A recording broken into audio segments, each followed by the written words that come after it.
আমাদের বাংলাদেশ কিন্তু সবুজ শ্যামলে ঘেরা একটা বাংলাদেশ।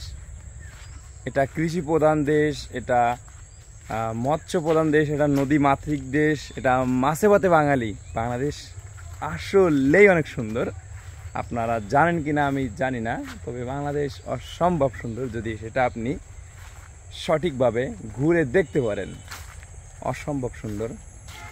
গ্রামকে আল্লাহ তাআলা অপূর্ব সৌন্দর্য দিয়ে সৃষ্টি করেছেন।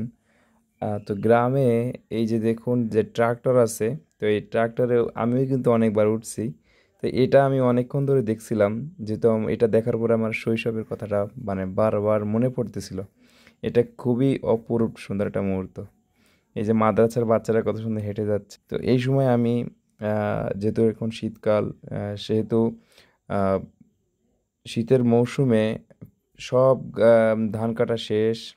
এটা কিন্তু কমিউনিটি সেন্টার। এটা অবাক করার কাণ্ড যে গ্রামে একটা কমিউনিটি সেন্টার আছে। এটা খুবই মনোমুগ্ধকর। তো আমরা এখন বাসা চলে যাব। এই যে আমার ছোট ভাইয়া হাঁটতে হাঁটতে চলে যাচ্ছে। তো এই যে গ্রামের যে ছোট ছোট যে রাস্তাগুলো আছে, এগুলো সাইডে অপূর্ব সৌন্দর্য। আমাদের বাংলাদেশটা সবুজ শ্যামলে ঘেরা খুব সুন্দর একটা বাংলাদেশ।